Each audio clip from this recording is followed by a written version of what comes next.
Hello and welcome to another unwind session where right after my shift I give the highlights of my workday and answer any questions that might have been asked at a previous session. My name is Juan. I am an English Spanish medical video remote consecutive interpreter with over 4 years of experience. And today is Thursday, June 3rd, 2021. And today I took a total of 34 sessions, and today it was pretty mixed. I'm pretty sure it was more video sessions than audio sessions, like most of the time. Of course, that's to be expected because I'm a video remote interpreter. But it's always nice to get an over the phone session. That way I can just stretch out or stand up and just not be sitting for a long time, you know? It's always nice to have that little break.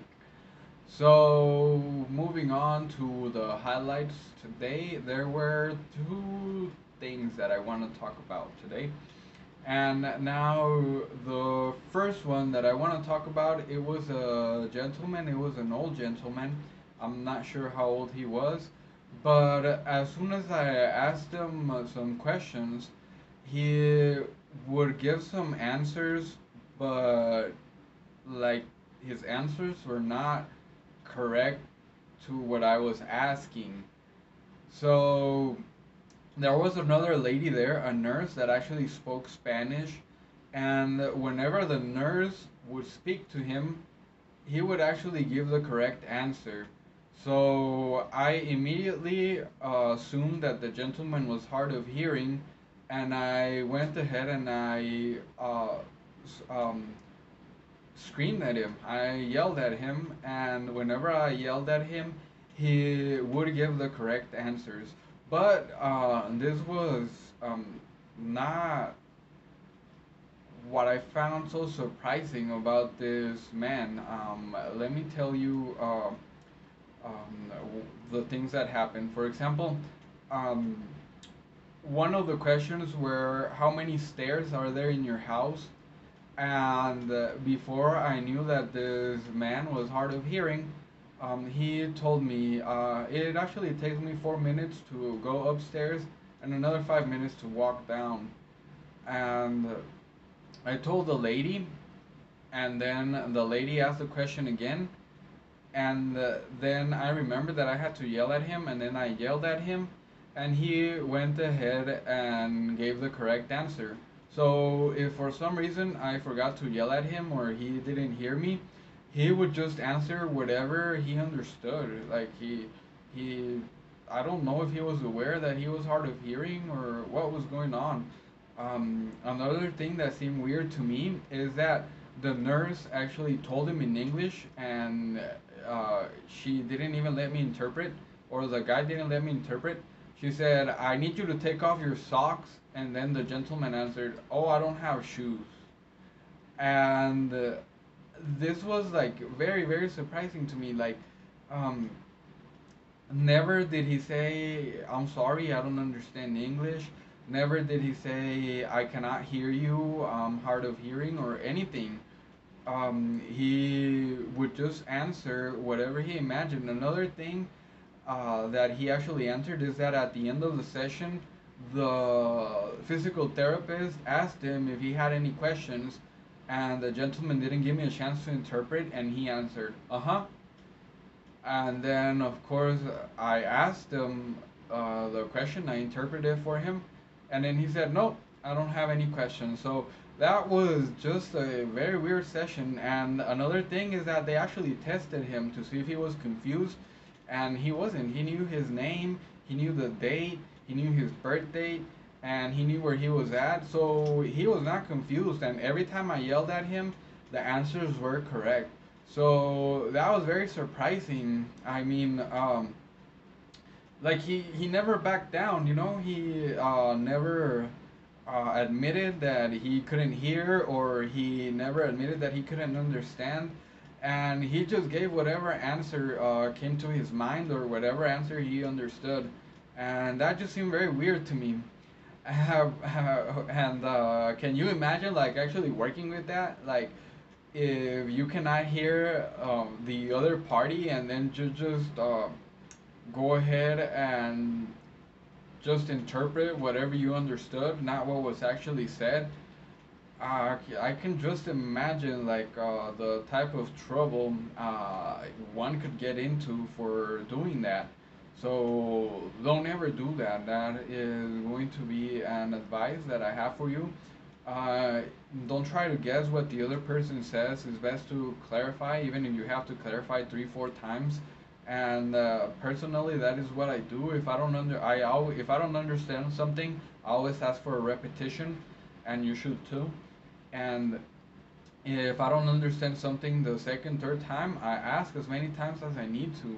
And if it's something that is happening, I go ahead and let the provider know that I'm gonna be asking many questions because the connection is bad or whatever. So don't feel bad about asking questions and asking for repetitions if you don't understand something. It's best to clarify and to actually give the correct rendition than to actually go ahead and say what you understood if you're not sure of what was actually said, right?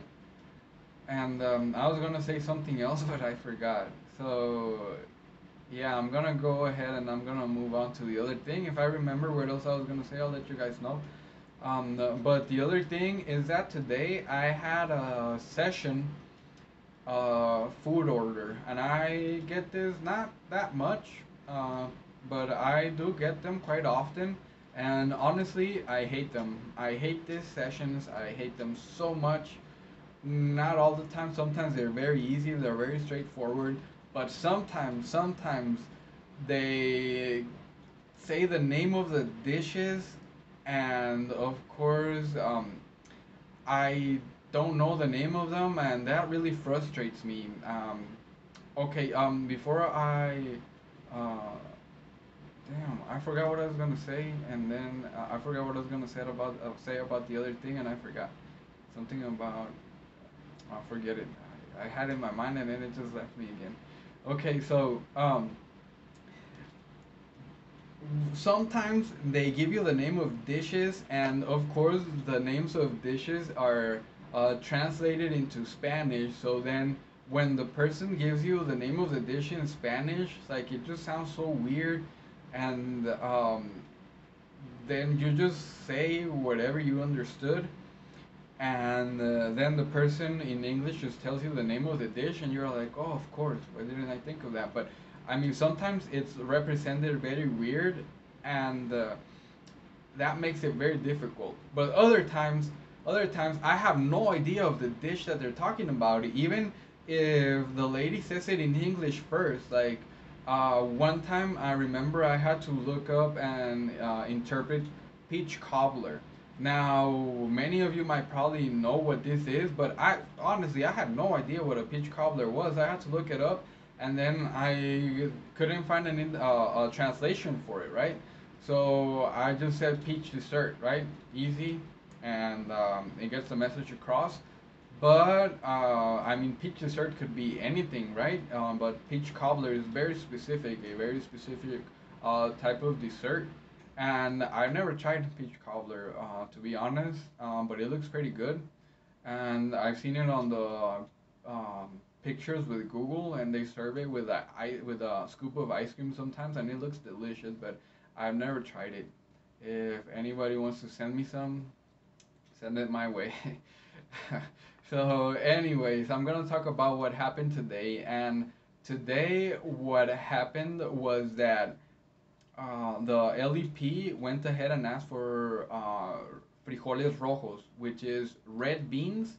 And as soon as he said red beans, my mind, a light just lit up, and kidney beans came into my mind. But kidney beans, that just sounds so weird. Like that's something that I've never heard before, or I don't know where I've heard that before. And so I said, kidney beans, that can't be right.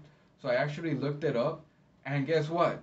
Red beans, frijoles rojos in Spanish, is actually kidney beans. And I don't know why. Like honestly, I've never even seen kidney beans, or I don't know how that happened. but my mind knew that it was kidney beans. Of course, I had to look it up to make sure, and yeah, the answer was correct. And this reminded me of something that I saw on the internet, and it was that we actually have two brains. We actually work with two brains. We have the left hemisphere, and we have actually the left hemisphere and the right hemisphere. Sorry, and there was a treatment a long time ago that they used for seizures, and they would remove like the connection between both of the brains, and that actually fixed the seizures. But you know what actually happened as well is that the people had like two brains, like they were doing things with their left hemisphere, and I'm not really clear on what hemisphere does what, so take this with a grain of salt, and if you want to look more into that, I would suggest that you actually do.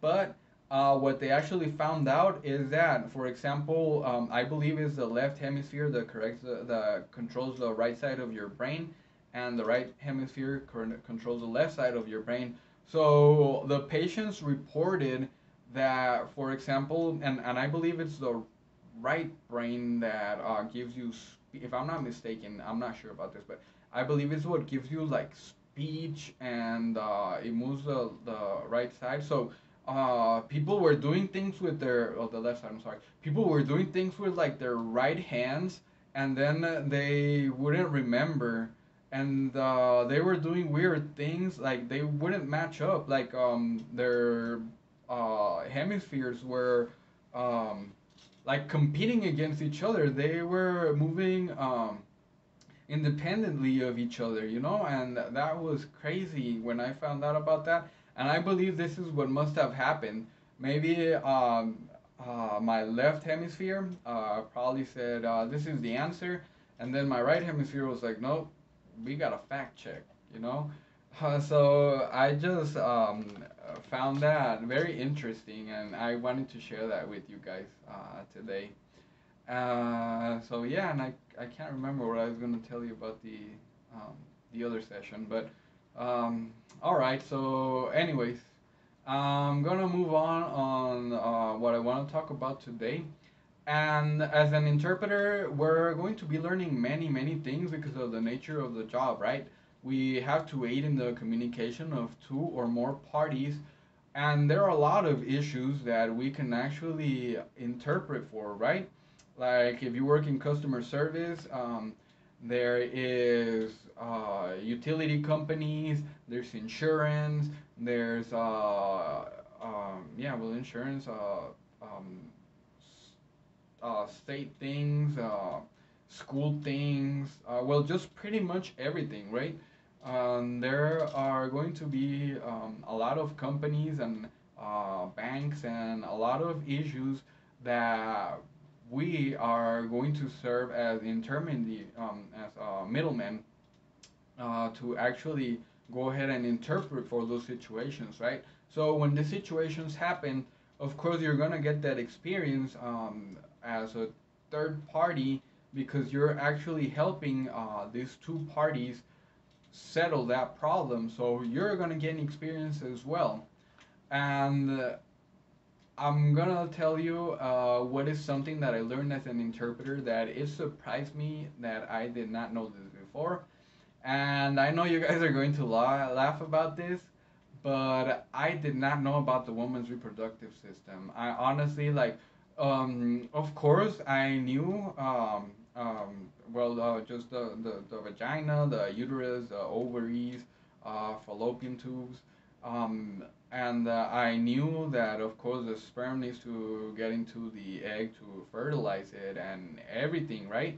But I mean, I did not even know what a cervix was until I was 29. I was already a father. I was the father of a 2 year old, and I had no idea what cervix was. And another thing is that I had no idea how the sperm actually made its way from the vagina into the uterus. Like, I knew it happened, but I had no idea of how it happened. And for some reason, I that never crossed my mind. That was like not a mystery to me. I think I thought that I knew everything that I needed to know from like high school sex ed, right? But yeah, it turns out that maybe I must have skipped that class, or they probably did not teach it well. I blame the teachers, right? But yeah, I mean, I was surprised to actually learn about that. Another thing that I definitely did not know about was the endometrium, and I did not know how menstruation worked. And to be honest, I think it's because like of course I'm a man, and well, I didn't really need to know about these things, you know. I mean, I don't get a period, so it never crossed my mind because of course I never had a period, so I never wondered, oh, why is blood coming out of there, right? Like I knew it existed and everything, but never just really wondered about that. And it really surprised me because I mean, I believe that I should have known about this. I don't know why. Like it just seems like this is just like general or common knowledge. And I was just surprised that I did not know anything about that. So as soon as I learned about the cervix and the endometrium and everything, I was like, man, there's a lot of things about the woman reproductive system that I do not know. So I actually went ahead and I started researching, and I actually got a lot of the answers. And of course, a lot of the sessions that I get is OBGYN, and I am really good at them because they are most of the sessions they are OBGYN. I would say maybe a little bit every day. Let's just say every day I get 2 or 3 OBGYN sessions, and that is for sure. So of course, I was getting a lot of knowledge from the sessions and also from the research, but that was just surprising. It was like, oh my God, how come I didn't know that? And I was very curious, so I looked everything up. And also, as soon as I became a medical interpreter, of course, I was very curious as to all of the procedures and all of the organs or and everything. So what I actually did after my work, I actually went ahead and I looked up all the new procedures that were there today. I looked up what a colonoscopy looks like, what an endoscopy looks like, what an endoscopy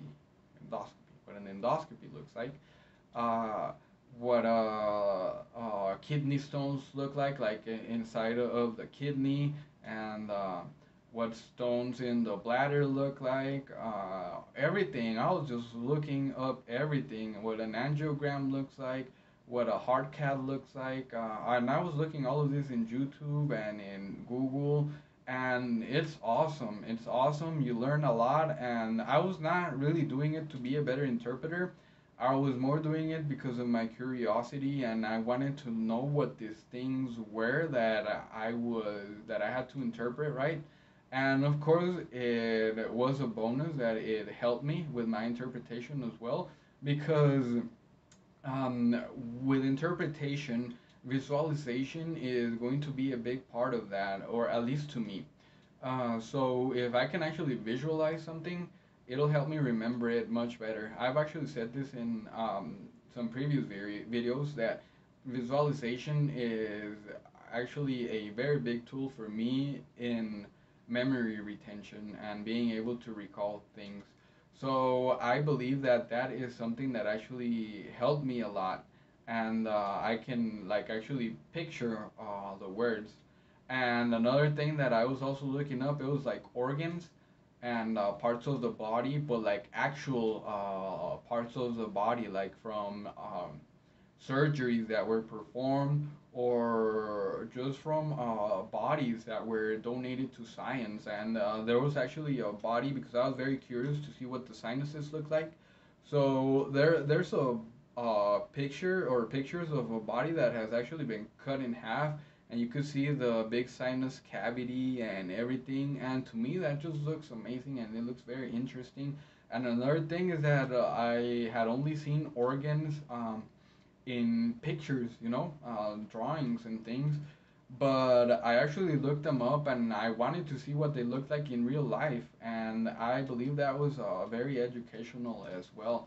and it was just awesome. It opened up a world that I knew nothing about, and for some reason, I was not that very curious about. But yeah, I mean, as soon as I became a medical interpreter, that world opened up, and well, here I am, right? So yeah, I would say if you become a medical interpreter, be curious. Be as curious as you can. Look everything up, and I believe that is really going to aid you a lot in becoming a better medical interpreter. I know it helped me for sure. And if you made it to the end of the video, thank you so much. You are wonderful. I love you. And I'm gonna give you a little treat. I'm gonna give you a little treat that I wish somebody would have said this to me, but nobody did. And what is that treat? Now, there is a procedure in English. It's abbreviated as EGD. Now, what is EGD? It's a very, very long word. And in English is esophago-gastro duodenoscopy. Esophago-gastroduodenoscopy. I actually have to say it slow because I'm not used to saying it in English. I don't think I have ever said it in English because in English they just say EGD or let me give you the definition from WebMD. And it says an EGD is a procedure in which a thin scope with a light and a camera at its tip is used to look inside the upper digestive tract, the esophagus, the stomach, and the first part of the small intestine called the duodenum. It's also called an upper endoscopy or an esophago gastroduodenoscopy. So you can see that is a very long word, and most likely you are never going to hear it in English because of course they got smart and they just said EGD or upper endoscopy or just an endoscopy. And I don't know why I say endoscopy. I'm pretty sure it's because I probably heard that pronunciation as well, but the right pronunciation is endoscopy. So, what is the translation for it? Well, you're in luck. It's actually the very same thing, but with a Spanish accent. Esophagogastroduodenoscopia. Now, you can see how in Spanish I can say it pretty fast, and that's because EGD, when they tell you EGD, there's no other way around it. Whenever you hear EGD, you have to say the whole thing because there is, or you can say endoscopy, but that's not really correct, right? Endoscopy, because it's really an esophago-gastroduodenoscopia, an esophago-gastroduodenoscopy, right? And how did I learn this word? First of all, whenever they told me EGD, and then I looked up EGD, and then I just saw this very, very long and hard word. I was just perplexed, right? I was like, oh, what? What am I gonna tell the patient?